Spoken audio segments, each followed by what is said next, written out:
Yeah, man, you told a story about seeing Bun Street and Suge Knight get knocked out by a guy named Bruce. Was he actually fighting himself, or was Buntry doing the fighting? They both jumped. They tried to do boom, boom. They lost. Oh, so this dude Bruce fought both of them at the same time.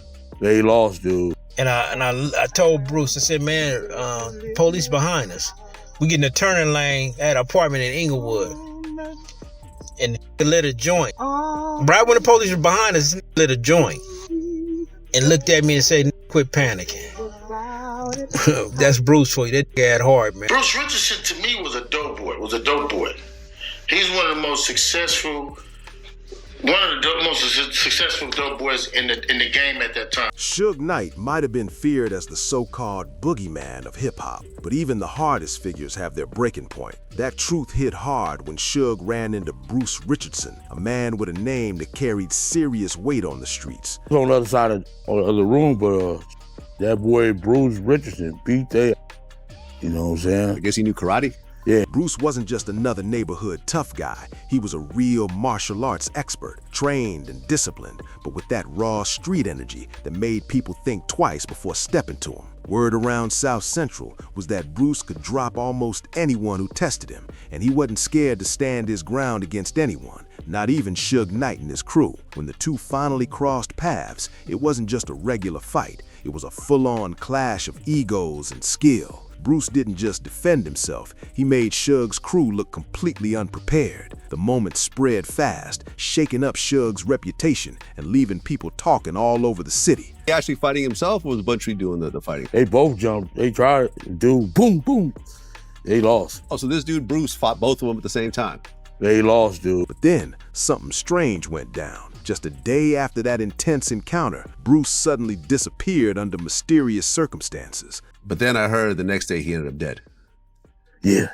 The timing had everyone whispering and wondering what really happened behind the scenes. Let's rewind a bit. Bruce Richardson grew up on 65th Place in South Central Los Angeles, a spot locals call Players Land. From a young age, that fire in him was clear. By 8 years old, he was already deep into martial arts training, mastering moves with discipline and power. Over time, Bruce built his name as a respected fighter, known for his precision, strength, and fearlessness in every fight. Bruce wasn't just throwing punches for show. He had real skills that earned him gold medals and trophies to prove it. But outside the dojo, it was the streets that built his name. Word on the block was that Bruce never backed down, no matter who stood in front of him. Word on the block was that he fought more than 20 guys in his neighborhood, and let's just say most of them didn't walk away feeling victorious. Back in those days, the Black Karate Federation was taking over the local scene. Young men all across South Central were hitting the mats,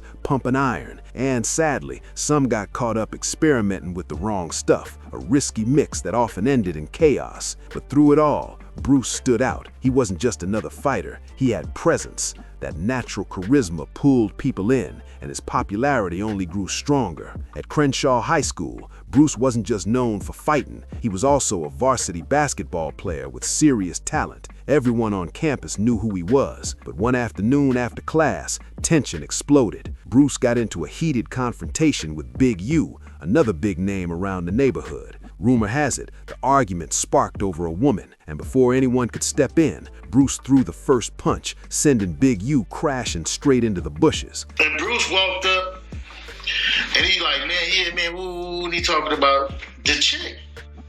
But I ain't really tripping off what he's saying, then he just fired. Big U wasn't going out like that though. He jumped back in, and suddenly the whole schoolyard turned wild. The basketball team and a few local guys jumped in, turning it into a full-blown brawl that people talked about for weeks. I'm sitting on the wall, and I fall back in the bushes, and I get to kick, and I kick my way out the bushes. But his first L. No, it wasn't an L. Now, there's always been talk about whether Bruce had gang ties. Some claimed he was linked to the Brims, while others argued his block put him closer to mid-city love territory. But people close to Bruce said that wasn't really the case. He wasn't officially part of any gang. Instead, he had a different kind of power. Bruce earned respect by being a leader, not a follower. Soon, the neighborhood crew started calling themselves the 60-50 Place Hustlers, proudly representing their area around Kansas Avenue.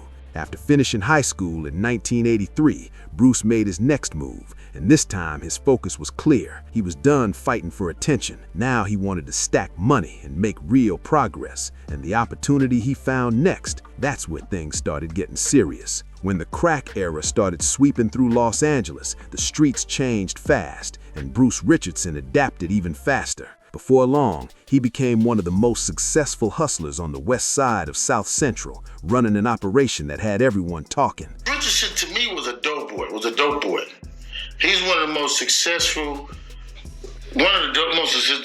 dope boys in the game at that time. His business was booming, and the money coming in was unreal. Within just 2 years, Bruce was making so much cash that he completely paid off his childhood home and even bought another property. He didn't just think about himself, though. He moved his mom out to View Park, Windsor Hills, known as Ladera Heights, a safer and quieter area far from the chaos of his work. Meanwhile, he kept his own place in Inglewood, where he handled his day-to-day operations and kept things flowing smoothly. But Bruce was smart. He knew he couldn't just flash that kind of money without covering his tracks. So in 1986, he went legit on paper by getting a business license and opening up Genius Hand Car Wash on Crenshaw Boulevard. It wasn't just a business move, it was a community play too. Bruce started hiring local guys from the neighborhood, especially members of the Rolling 60s, putting them on payroll and giving them steady work. He was building something bigger than just a hustle. He was creating opportunities. Still, Bruce knew how to enjoy the life he built. He was often spotted cruising down Crenshaw at his sleek black Mercedes, dressed sharp with those signature white curtains on the windows, a real head-turner wherever he went. People who didn't know him sometimes underestimated him because of his calm, clean-cut look, but that was a mistake they only made once. One day Bruce was at Ralph's, standing in line with what looked like an odd purchase, a ton of baking soda and a handful of food vouchers worth thousands. Suddenly, a big, muscular guy, the kind of dude who looked like Debo's twin from Friday, started mouthing off at Bruce for taking too long. He kept pushing it, mocking Bruce's outfit and stepping too close. Bruce wasn't the type to talk big. He let his actions do the talking. Without hesitation, he launched a clean, powerful front kick that sent the guy stumbling back. When the man tried to rush in again, Bruce shut it down fast with a few precise moves that left everyone in the store speechless. Then, as if nothing wild had just happened, Bruce straightened his jacket, checked out his groceries, and quietly slipped the cashier a couple $100s. Not out of fear, but out of respect and calm control. That was Bruce all the way, disciplined, confident, and always composed under pressure. Even the toughest street legends couldn't help but respect his fearless attitude and smooth demeanor. One OG from the neighborhood once told a story about Bruce that still blows minds to this day. They were cruising through the city when the OG suddenly noticed flashing lights behind him. A police car was trailing close, and tension filled the air. Nervous, the OG told Bruce about it, expecting him to switch lanes or pull some quick move to avoid getting stopped. But Bruce, he didn't even blink. Calm as ever, Bruce sparked up a cigarette, took a long drag, and said in that cool, steady tone, "Ain't nothing gonna happen." And I told Bruce, I said, man, police behind us. We get in the turning lane at an apartment in Inglewood. And they lit a joint. And just like that, he was right. The cops eventually turned off and went the other way. The OG sat there in shock, realizing how unshakable Bruce really was. Nothing rattled that man, not the streets, not the police, not even pressure that would have broken most people. But Bruce wasn't just about toughness and control. He had a soft side too. He loved looking out for his people, and if you were in his circle, you were eating good. Bruce was known to buy expensive gifts, help with bills, and make sure everyone around him was straight. Right when the police were behind us, lit a joint and looked at me and said, "Quit panicking." That's Bruce for you. That nigga had heart. Bruce went to that jewelry store. He bought a ring for $68,000. He bought a Rolex watch for $44,000. I looked at Bert. I said, "Man, I'm good, man." He said, "Nah, I asked you to go me down to the jewelry store. I ain't gonna buy all this stuff and not till you depict. That mix of strength and generosity made him a true neighborhood legend. By this point, Bruce had built serious money through both his old ventures and his legit businesses. But stopping wasn't in his nature. He always wanted more. Inspired by Suge Knight's fast rise as the powerhouse behind Death Row Records, Bruce started thinking bigger. He had the charisma, the money, and the connections, so why not build his own empire? Soon, Bruce began dipping into the music industry. He started managing up-and-coming rap groups, putting together deals, and moving like a real mogul. His name even got a quick shout-out on Ice-T's legendary track 6 in the Morning. One of the groups he managed, Dramacidal, caught the attention of Tupac Shakur himself. Pac wanted the group to join forces with the Outlaws as part of the sessions for his All Eyes on Me album, a massive opportunity. Bruce, ever the businessman, gave his blessing, but only if Suge Knight agreed to the deal directly. That's the kind of leverage Bruce had, calm under pressure, powerful in business, and respected across both the streets and the industry. Suge Knight had promised Bruce a fair cut, a percentage of the All Eyes on Me album royalties. Bruce kept his end of the deal, but when the project wrapped, Suge suddenly switched up. He backed out, refusing to pay Bruce what he was owed. That betrayal hit deep. Bruce had stepped into the music game to build something real and leave the street life behind. But Suge's move reminded him that the industry could be just as cold and ruthless as the blocks he'd grown up on. Their tension had been building for a while, and after that, things got personal. Bruce and Suge had crossed paths before, but this time it went too far. One night at a packed club, Suge, known for his bold attitude, walked right up to Bruce's girlfriend and told her straight up to ditch Bruce and leave with him. That was pure disrespect, and Bruce wasn't the type to let that slide. Without saying a word, Bruce stepped forward and unleashed a clean uppercut that sent Suge dropping hard. The whole place went silent for a second, then chaos broke out. Bruce hit him with a quick combo, and Suge's crew tried to jump in, but Bruce turned on Buntry, giving him the same treatment before 3 of Suge's guys finally managed to pull Bruce away and drag him out of the club. Fighting himself, or was Buntry doing the fighting? They both jumped. They tried to do boom, boom. They lost. Oh, so this dude Bruce fought both of them at the same time? They lost it. Everyone who saw it that night knew one thing. Suge wouldn't take that humiliation lightly. Word spread fast, and the tension in the streets started to heat up again. Just 2 weeks later, tragedy struck. Bruce was found shot inside his own home. The news hit South Central like a shockwave. At first, police suspected Buntry and Neckbone, since their names were often tied to retaliation work. But as the investigation went on, things didn't quite line up. Detectives quickly realized something strange. Bruce's house was like a fortress. He had steel-reinforced doors, double deadbolts, barred windows, and a high-end alarm system. There was no way anyone could have broken in easily. That meant whoever got inside was someone Bruce trusted, someone he let in himself. It left everyone wondering, who could have gotten that close to a man as sharp and cautious as Bruce Richardson? And if it wasn't a random attack, then what kind of betrayal had taken him down from the inside? Bruce wasn't the type to just open his door for Suge Knight's people, not after what went down at that club only 2 weeks earlier. If he let anyone in that night, it had to be someone who looked official, maybe even people dressed like law enforcement. That theory only made the case more mysterious and chilling. Things got even more complicated when it came out that Tupac Shakur, who had grown close to Bruce, personally called Bruce's father shortly after the tragedy.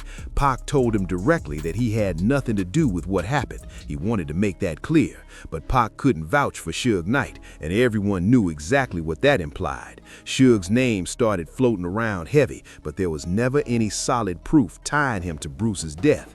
Then, shockingly, just 2 days after Bruce was gone, another tragedy hit. Bruce's girlfriend was found shot inside a car near some railroad tracks. The way it happened felt almost identical to Bruce's case. The whole city buzzed with rumors and fear. Both cases were left wide open, no arrests, no clear answers, just more whispers. Even to this day, both murders remain unsolved, leaving people wondering who had the power and the nerve to pull off something that clean. Many in the community still believe Suge might have had a hand in it. His reputation for being ruthless and controlling wasn't exactly a secret.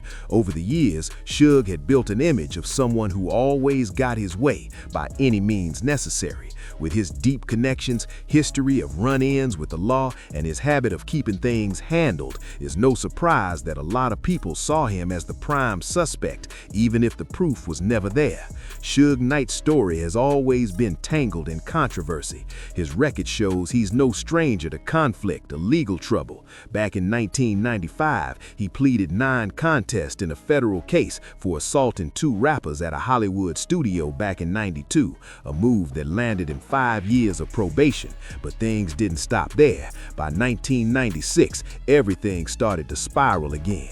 On September 7, 1996, Suge and his death row crew, including Tupac Shakur, got into a violent fight with Orlando Anderson, a known Crips member at a hotel in Las Vegas. That altercation broke his probation, and by October 22, 1996, Suge Knight was right back behind bars. Just 3 days after the awards, Tupac and others attack an LA gang member in a hotel lobby after a Mike Tyson fight in Las Vegas. The attack will land death row head Suge Knight in jail. Even now, people still debate whether Bruce's death and everything that followed were random or part of something much bigger, buried deep in the dangerous mix of money, power, and revenge that defined that era. The following year, on February 28, 1997, Suge Knight's luck finally ran out. He was sentenced to 9 years in prison for violating his probation, but like most of his sentences, he didn't serve the full stretch. By August 6, 2001, Suge walked out of FCI Sheridan, once again a free man. Unfortunately, staying out of trouble just wasn't in Suge's nature. In 2003, he landed right back behind bars for another 10 months after breaking parole during a heated run-in with a parking lot attendant. That back and forth with the law started taking a real toll, not just on Suge, but on Death Row Records, the empire he had built from the ground up. The company's success started to fade, and people began seeing Suge less as a music mogul and more as a magnet for chaos. But his problems didn't stop with the police. They followed him into the spotlight too. In 2006, he had a messy public fallout with his old friend and former collaborator Snoop Dogg after Snoop threw shade at him in Rolling Stone. The drama caught headlines everywhere, and it marked the end of one of hip-hop's most powerful alliances. Then came 2008, and things got even messier.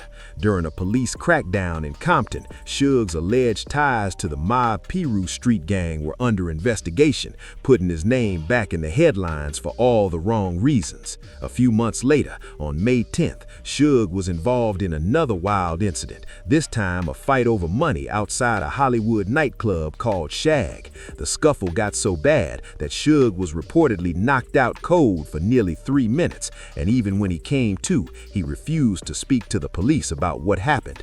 That silence only fueled more rumors and added to his already infamous reputation. To make matters worse, that same year, while filing for bankruptcy, Suge decided to sue Kanye West over a 2005 shooting incident at one of Kanye's pre-Video Music Awards parties, a night where Suge himself was shot in the leg. It was clear by then that Suge Knight's name had become synonymous with controversy. No matter where he went, trouble always seemed to follow close behind. In February 2009, Suge Knight found himself in yet another wild situation, this time at a private party in Scottsdale, Arizona. Things got heated, and Suge ended up getting punched, leaving him with visible facial injuries. Even after all his years in the spotlight, he still couldn't stay away from drama. By 2012, it was clear Suge wasn't slowing down. In Las Vegas, police pulled him over and found cannabis in his car, along with several outstanding warrants for old traffic violations. Once again, Suge's name was back in the headlines. Same story, different city. Then came August 24th, 2014, and what happened next had people everywhere talking. Suge showed up at another pre-Video Music Awards party, this time hosted by Chris Brown at the exclusive One Oak nightclub in West Hollywood. But what was supposed to be a night of music and celebration turned into chaos. Out of nowhere, gunfire erupted inside the packed club, and Suge Knight was hit 6 times. Unbelievably, even after being shot multiple times, he managed to walk out of the club and straight into an ambulance on his own. That moment shocked everyone. It was almost unreal. Later, CCTV footage confirmed what many suspected. Suge had been the intended target that night, but in true Suge fashion, even with such serious injuries, he refused to cooperate with investigators after being released from the hospital. His close friend, Keith Middlebrook, told reporters that Suge planned to bounce back stronger than ever, and rapper The Game, who was also at the event, later shared on The Breakfast Club that he narrowly avoided getting shot himself, saying someone pushed him out the way right before the bullets started flying. But the chaos didn't end there. In late 2014, just months after surviving the shooting, Suge and comedian Cat Williams were arrested together on October 29th. The two were accused of allegedly taking a camera from a paparazzi photographer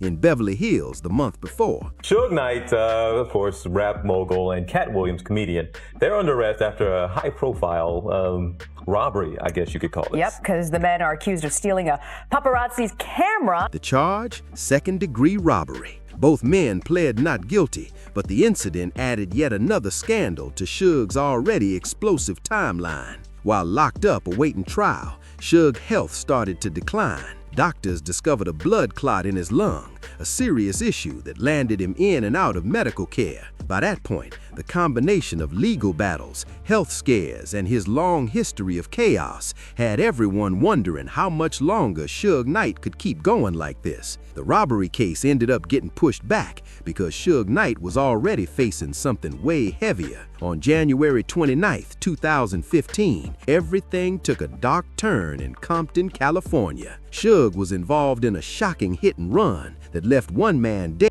and another badly injured. The man who lost his life was Terry Carter, a respected figure in the community and co-founder of Heavyweight Records. The survivor, filmmaker Cleabone Sloan, suffered devastating injuries, fractures in both ankles, and severe head trauma. Where Knight's truck apparently runs over the 2 men. The truck backs up, hits one man. Seconds later, the truck comes back and runs over. The entire situation shook the city to its core. Witnesses claimed it wasn't just some random accident. They said Suge intentionally ran them over after a heated argument spilled out from the Straight Outta Compton movie set to a nearby burger stand. When security footage later surfaced, it appeared to show Suge's truck plowing into both men before speeding off. Suge insisted it was self-defense, saying he feared for his life, but prosecutors painted a very different story. The evidence, the witnesses, and the video footage all told a tale that made his claim hard to believe. And as the murder trial began, Suge's health quickly became another headline. By March 2015, he was hospitalized after telling the judge he was going blind and dealing with other serious medical problems. That same month,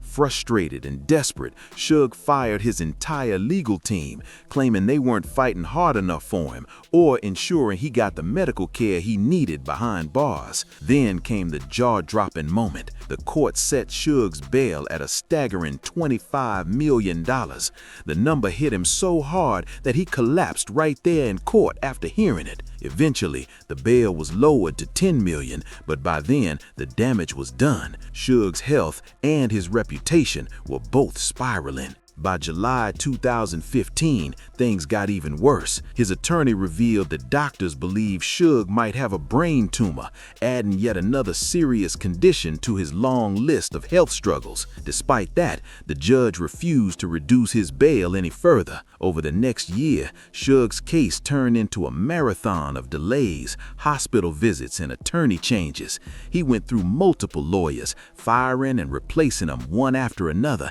as the murder trial dragged on without a clear end in sight. Then in July 2016, Suge made another major legal request. He wanted the court to reveal the names of key witnesses in the case, but the judge denied that motion, citing Suge's well-known history of violence as a serious safety risk. That ruling hit him hard. For one of the few times, Suge showed real emotion in the courtroom. He told the judge he was afraid his decline in health would lead to him dying in jail before his case was ever resolved. By March 2017, Suge was rushed back to the hospital again due to recurring blood clots, a condition that had already plagued him for years. Those constant health scares kept slowing the trial down, pushing it further and further out, all the way to September 2018. At that point, even the people who once admired Suge's fearlessness started to see him in a new light, not as the unstoppable force he once was,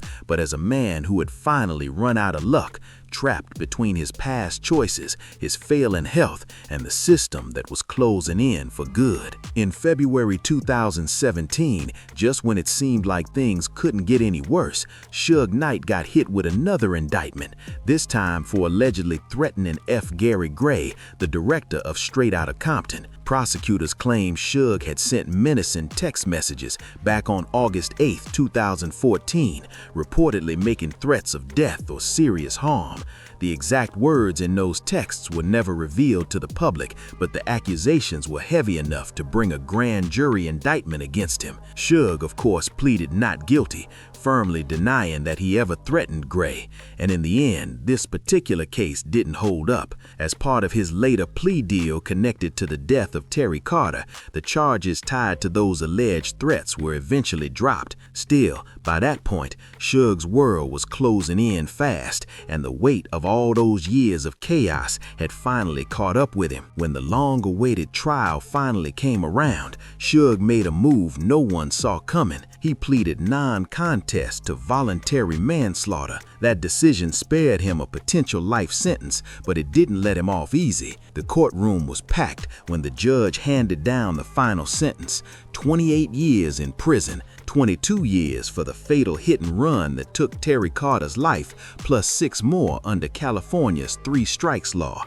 It was a crushing blow, but after decades of violence, power struggles, and controversy, few were surprised. As of March 2023, Suge Knight remains locked up at R.J. Donovan Correctional Facility in San Diego, facing a long road ahead. He won't be eligible for parole until October 2034, meaning he's got years left to reflect on how it all went wrong. His life, once overflowing with influence, fame, and control in the hip-hop industry, now stands as a powerful warning about how fast it can all fall apart when ego, pride, and violence take over. And as for Bruce Richardson, his name still echoes in the streets, remembered as a hustler with real drive and someone who looked out for his people when few others would. His story and Suge's serve as 2 sides of the same coin. One man's ambition cut short, and another man's power turned against him. If you made it this far, drop your thoughts in the comments. Who do you think was really behind Bruce's mysterious death? And don't forget to subscribe for more deep dives into hip-hop's wildest untold stories.